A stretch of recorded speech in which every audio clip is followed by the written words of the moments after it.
আপনারা লূত আলাইহিস সালামের নাম শুনেছেন? উনি আল্লাহর একজন নবী ছিলেন। ওনাকে আল্লাহ তাআলা জর্ডান, বর্তমানে যে জর্ডান দেশ আছে সেখানে পাঠিয়েছিলেন। একটা কমিউনিটি ছিল সাদুম কমিউনিটি। ওই সাদুম কমিউনিটিতে তিনি এসেছিলেন। তিনিও দাওয়াত দিলেন, ইয়া কওমি ইবুদুল্লাহ মা লাকুম মিন ইলাহিন গায়রু। হে আমার কওমের লোকেরা, আল্লাহর ইবাদত করো, আল্লাহকে মেনে নাও। ওরা অস্বীকৃতি জানালো। সত্যের পথে আহ্বান করলেন, অস্বীকৃতি জানালো। ওরা ওদের পাশ দিয়ে ক্যারাভেন যেত, কাফেলার লোকেরা ডাকাতি করত। ডাকাতির শাস্তির ব্যাপারে তিনি ভয় দেখালেন, তারা নিবৃত্ত হলো না। এমনকি তারা সমলিঙ্গের প্রতি যৌন আকর্ষণ বোধ করতো না, আউযুবিল্লাহ। হোমোসেক্সুয়ালিটি, এখন একটা গ্রুপ আছে দেখবেন যে রংধনু নিয়ে মিষ্টি মিষ্টি কথা শোনায় বিশ্বব্যাপী। তাদের সাইন হচ্ছে রংধনু, রেইনবো। তারা ছেলেতে ছেলেতে বিয়ে, মেয়েতে মেয়েতে বিয়ে, এটাকে প্রমোট করে, নাউযুবিল্লাহি মিন যালিক। আমাদের এই মুসলিম সমাজে যেন এই আবর্জনা প্রবেশ করতে না পারে, আমাদেরকে সচেতন থাকতে হবে, ঠিক কিনা? তো এই সাদুম কমিউনিটির একটা বদ অভ্যাস ছিল, তারা ছেলেতে ছেলেতে বিয়ে করত, পুরুষে পুরুষে। আল্লাহ নবী লূত আলাইহিস সালাম তাদেরকে বুঝালেন যে পৃথিবীতে কেউ এই পাপ কাজ করেনি। প্রাণীদের মধ্য থেকেও একটা পুরুষ প্রাণী একটা পুরুষ প্রাণীর প্রতি আকৃষ্ট হয় না। তোমরা আশরাফুল মাখলুকাত হয়ে কিভাবে এই কাজ করো, তোমরা থামো। তিনি নানা ভাবে হৃদয় নিংড়ানো ভাষা দিয়ে দাওয়াত দিলেন, কিন্তু তারা মানল না। তারা এই পাপ কাজ করতেই লাগলো, করতেই লাগলো, করতেই লাগলো। আল্লাহ তাআলা ফেরেশতা পাঠিয়েছিলেন ওনার কাছে পুরুষের আকৃতিতে। তারা এই আল্লাহর পাঠানো ফেরেশতাদের সাথে এই অপকর্ম করার প্ল্যান করেছিল। তারা মনে করেছিল সাধারণ মানুষ, আসলে এগুলো ছিল কি আল্লাহর ফেরেশতা। তো আল্লাহর ফেরেশতার সাথে যেহেতু এরকম পাপ কাজের চিন্তা করেছে, তার মানে দে ক্রস দেয়ার লিমিট। কি বলেন? সীমা লঙ্ঘন করে ফেলছে। আযাব, পানিশমেন্ট তাদের জন্য অবধারিত হয়েছে। আল্লাহ তাআলা শাস্তি দিলেন। কি শাস্তি দিলেন? সিম্পল। জিবরাইল আলাইহিস সালাম এসে পুরো শহরটাকে উঠাইয়া উল্টায় ফেলে দিলেন। আল জাযাউ মিন জিনসিল আমাল, যে যেরকম পাপ করে তার শাস্তি এরকম। ওরাও স্বাভাবিক মানুষের যে নেচার, এটার উল্টায় ফেলছে। কি বলেন? পুরুষ আকৃষ্ট হবে, সেক্সুয়াল অ্যাট্রাকশন ফিল করবে নারীর প্রতি, নারী পুরুষের প্রতি। এই যে নেচারকে উল্টাইছে না, আল্লাহকে তোদের শহরটারে উল্টাই দিলাম। জিবরাইল আলাইহিস সালাম এসে পুরো সাদুম শহরটাকে আকাশে উঠিয়ে একটা আছাড় মারলেন, আপসাইড ডাউন। উপরের অংশ চলে গেল নিচে, সব মাটির অতল গহ্বরে। জাআলনা আলিয়াহা সাফিলাহা ওয়া আমতারনা আলাইহিম মিন সিজারাতিন মিন সিজিলিম মানদুদ। আল্লাহ বললেন, উপরের অংশ নিচে নিয়ে নিলাম, পুরো শহরটারে উল্টে দিলাম, আর পাথর বৃষ্টি বর্ষণ করলাম, সব শেষ। ওই জায়গাটা আজও আছে, ওইটা জর্ডান এবং ইসরায়েলের সীমান্তে। এটাকে এখন বলে মৃত সাগর, আল বাহরুল মাইয়িত আরবিতে, ইংরেজিতে বলে ডেড সি। কি সি? Dead sea. মৃত সাগর কেন? কারণ ওখানে কোনো প্রাণী জন্মায় না। ওই সাগরে কোনো মাছ নাই, কোনো ব্যাঙ নাই, এমনকি কোনো শ্যাওলাও নাই। গজবের জায়গা। লবণের density at least 10 times more than the natural sea. সাধারণ সাগরের পানিতেই তো কত লবণ, আমরা মুখে নিলে রাখতে পারি এত লবণ। ওইটার চেয়ে কমপক্ষে 10 গুণ বেশি লবণাক্ত। গজবের জায়গা, আযাবের জায়গা। এবং আযাব কেন এসেছে? দে ক্রস দেয়ার লিমিট, তারা সীমা লঙ্ঘন করেছে। আর ইন্নাল্লাহা লা ইউহিব্বুল মুতাদিন, আল্লাহ তাআলা সীমা লঙ্ঘনকারীকে পছন্দ করেন না। বিশ্বনবী সাল্লাল্লাহু আলাইহি ওয়াসাল্লাম একবার আম্মাজান আয়েশা রাদিয়াল্লাহু তাআলা আনহার ঘরে ঢুকলেন। ফাওয়াজাদা কিসরাতা খুবজিন মুলকাতিন আলাল আরদ। আম্মাজান আয়েশার ঘরে ঢুকেই দেখলেন এক টুকরো রুটি মাটিতে পড়ে আছে। কোথায় পড়ে আছে? ফাগাদিবান নবী, নবী সাল্লাল্লাহু আলাইহি ওয়াসাল্লাম রেগে গেলেন। তিনি রাগান্বিত হলেন, প্রচন্ড রেগে গেলেন। রেগে আম্মাজান আয়েশাকে বললেন, আয়েশা, এই যে আল্লাহর রিজকে তুমি নষ্ট করছো, আল্লাহর রিজিকের মূল্যায়ন করতে শেখো আয়েশা। কোন ঘরে যদি আল্লাহর রিজিক আসে আর ওই রিজিককে যদি মূল্যায়ন করা না হয়, তাহলে সে রিজিক আর এই ঘরে আসে না। কারণ এই রুটিটা খেয়েই তো তুমি বেঁচেছিলা, ঠিক কিনা? আজকে আমরা যেই রুটিটা, যেই ভাতগুলো ফেলে দিয়ে ডাস্টবিনে, এতটুকু খাইলে আমার কাশ্মীরের ভাইরা বেঁচে যাবে, এতটুকু পাইলেই আমার ফিলিস্তিনের ভাইরা বেঁচে যায়, এতটুকু পেলেই ওই ডাস্টবিনে মারামারি করে যারা খাবার খোঁজে ওরা বেঁচে যায়, ঠিক কিনা? এজন্য বিষ্ণু সাল্লাল্লাহু আলাইহি ওয়াসাল্লাম রেগে গেলেন। বিষ্ণু সবসময় রাখতেন না। রেগে বললেন, আয়েশা, আল্লাহর নেয়ামতের কদর করো। তোমার ঘরে রিজিক আসলে ওটার যদি মর্যাদা না দাও, এই রিজিক তোমার ঘরে আর ঢুকবে না। নট নেসেসারি শুধু খাবারের ক্ষেত্রে, যে কোনো ক্ষেত্রে অপচয় যেন না হয়, অপব্যয় যেন না হয়। আমরা অনেক সময় করে ফেলি, খেতে বসলে অনেক খাবার নিয়ে ফেলি, অর্ডার করতে গেলে দোকানে অনেক অর্ডার করে ফেলি রেস্টুরেন্টে, কিন্তু এই খাবারগুলো নষ্ট করা যাবে না। ডাস্টবিনে যেন না যায় আপনার কারণে। আপনি কি করবেন? লেফট ওভার ফুড সাথে করে বঙ্গুজে নিয়ে আসবেন। আপনারা তো বঙ্গুজ বলেন নাকি? পেনাঙ্গে কি বলে? বঙ্কুজ। হ্যাঁ, টেক অ্যাওয়ে বা বঙ্কুজ বললে ওরা বঙ্কুজ দিবে, নিয়ে আসবেন, বাসায় এনে রাতে খাবেন, তারপরের দিন খাবেন, অথবা কাউকে দিয়ে দিবেন, কিন্তু খাবার নষ্ট করা চলবে। কারণ ইন্নাল্লাহা লা ইউহিব্বুল মুসরিফিন, আল্লাহ তাআলা অপচয়কারীকে পছন্দ করেন। 3 নম্বরে অহংকার, দাম্ভিককে আল্লাহ পছন্দ করেন না। প্রিয় ভাইরা, আল্লাহ বলেন কারুনের ঘটনাকে আল্লাহ এখানে এনেছেন। আল্লাহ বলেন ইন্না কারুনা কানা মিন কওমি মূসা, কারুন ছিল মূসা আলাইহিস সালামের কওমের লোক, মূসা আলাইহিস সালামের কাজিন ছিল মূলত। কারুন নামে একজন সম্পদশালী ছিল। মিশরের রাজধানী কায়রো থেকে 100 কিলো দূরে ফাইয়ুম নামে একটা জেলা আছে, ওখানে তার বাড়ি ঘর। আমি দেখে এসেছি, কয়েকবার গিয়েছে। তো ফাবাগা আলাইহিম, সে মানুষের উপর চড়াও হলো। ওয়া আতাইনাহু মিনাল কুনুজি মা ইন্না মাফাতিহাহু লাতানু বিল উসবাতি উলিল কুওয়া। আল্লাহ বলেন এই কারণকে আমি এত সম্পদ দিয়েছি, এত বেশি ছিল তার সম্পদ, সম্পদগুলো যে সে আলমারির ভিতরে রাখতো, ওই আলমারির যে চাবি হইতো, এই চাবিগুলোরে ওজন করার জন্য, কাঁধে নেওয়ার জন্য 10 জন পেশি শক্তি পুরুষ লাগতো। আলমারি রাখার জন্য না, কি রাখার জন্য? আলমারি ভর্তি যে সোনা দানা গহনা, ওইটার যে চাবি, ওই চাবিগুলা বহন করতে একদল পেশি পুরুষ লাগতো, এত সম্পদ। তো তাকে এলাকার লোকেরা বলেছিল খলালাহু কওমুহু লা তাফরাহ, হে কারণ তুমি গর্ব করো না। কারণ তাকে বলছিল মুসা আলাইহিস সালাম যাকাত দাও, সে বলতেছে আমি যাকাত দিব কেন?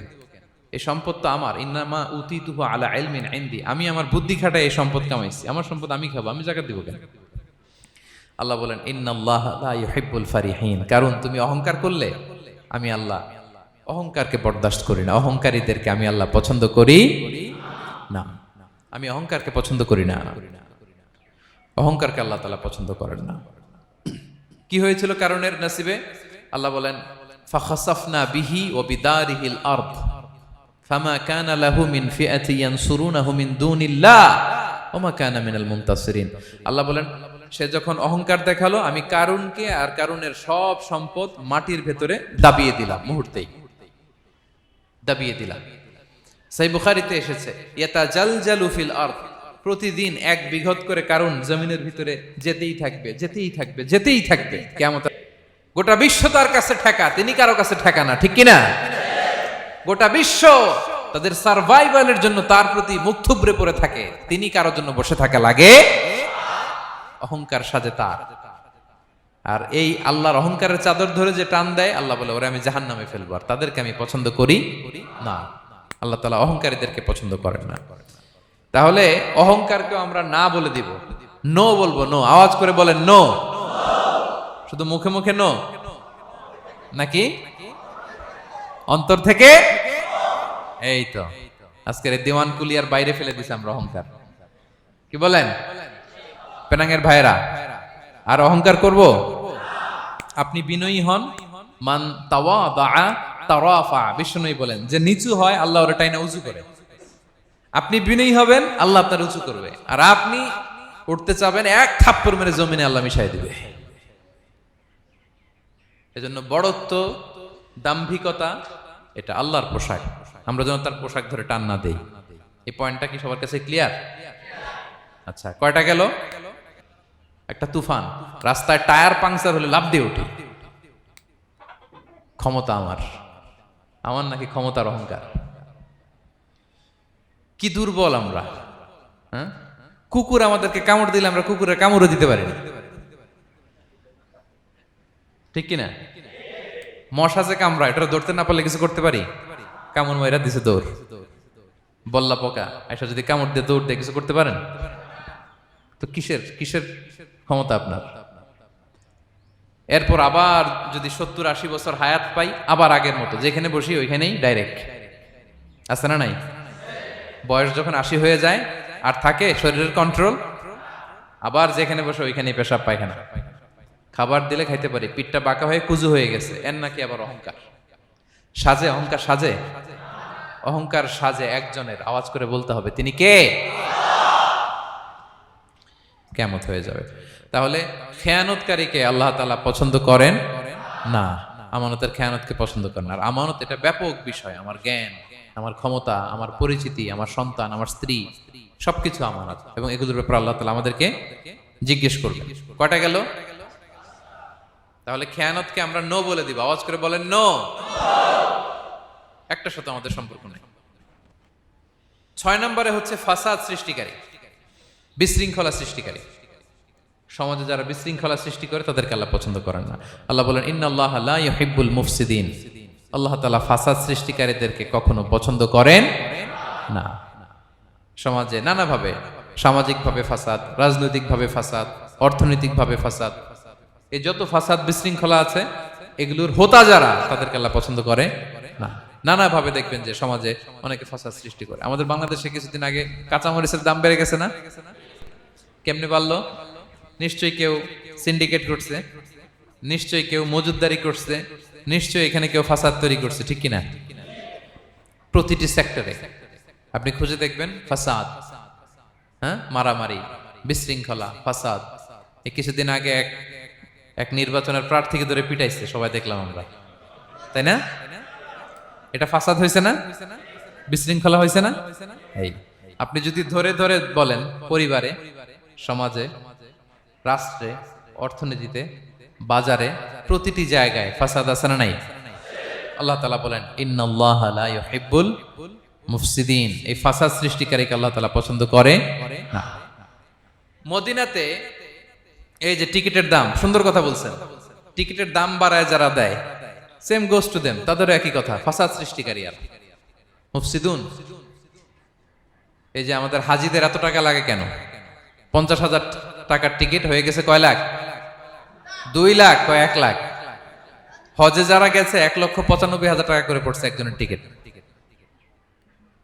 কিয়ামতের দিন আল্লাহর সুপ্রিম কোর্টের কাঠগড়ায় তোমাকে দাঁড়াতে হবে,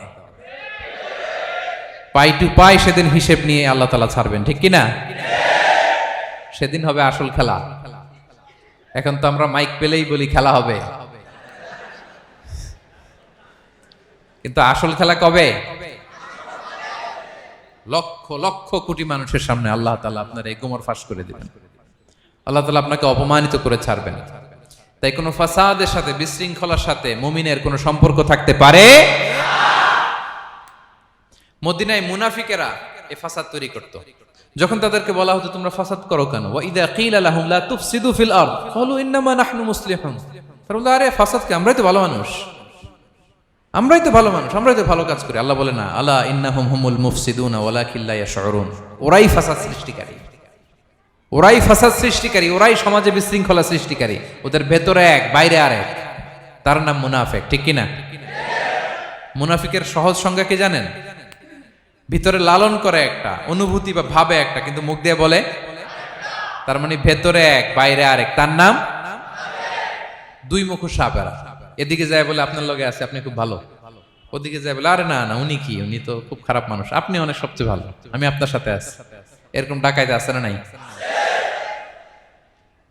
দুমুখ সাপ, ডাবল স্ট্যান্ডার্ড, নেহি এদার নেহি ওদার, দারমিয়ান মে সাদার বাদার, ডানেও না বায়েও না, মাঝখানে সদর বদর, বুঝেন?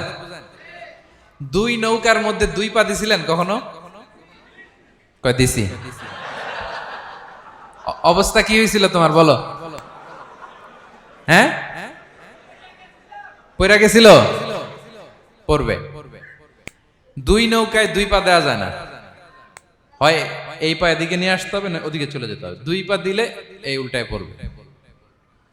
মুনাফিকদের স্বভাব এটা, দুমুখ সাপ, ডাবল স্ট্যান্ডার্ড মেনটেন করে, টু ফেসড পার্সোনালিটি এরা। যেদিকে বৃষ্টি ওদিকে ছাতা, উপরে ফিটফাট, ভিতরে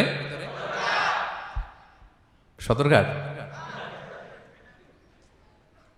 তাদেরকে যখন বলা হয় তোমরা ফাসাদ সৃষ্টি করো না, ওরা বলে আরে আমরাই তো ভালো। আল্লাহ বলে না, তোমরাই ফাসাদ সৃষ্টিকারী, তোমরা জানো না। তো এই ফিতনা, ফাসাদকে আল্লাহ হত্যার চেয়েও জঘন্য বলেছেন। তিনি বলেছেন আল ফিতনাতু আকবারু মিনাল কতল। এই ফিতনা সৃষ্টি করা, সমাজে পণ্যের দাম বাড়ানো, কাঁচামরিচের দাম বাড়ানো, অন্যের হক নষ্ট করা, টিকিটের দাম বাড়ানো, মজুদদারি করা, সমাজের স্বাভাবিক সামাজিক রাজনৈতিক ভারসাম্য যারা নষ্ট করে এগুলো সব মুফসিদুন। সব কি? মুফসিদুন, ফাসাদ সৃষ্টিকারী, ফিতনাবাজ।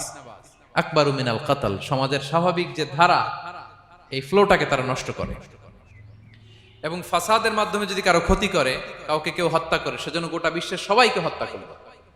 আল্লাহ বলেন, মান কাতালা নাফসান বিগাইরি নাফসিন আও ফাসাদিন ফিল আরদি ফাকান্নামা কাতালান নাসা জামিআ। অন্যায়ভাবে ফাসাদের মাধ্যমে যখন কেউ কাউকে হত্যা করে, সেজন্য গোটা বিশ্বের সবাইকে হত্যা করে। আকবারু মিনাল কাতাল, ফিতনা এত বড় ভয়ঙ্কর পাপ। তো এই ফিতনার সাথে, ফাসাদের সাথে, ফাসাদ সৃষ্টি করা, বিশৃঙ্খলার সাথে আমাদের কোনো সম্পর্ক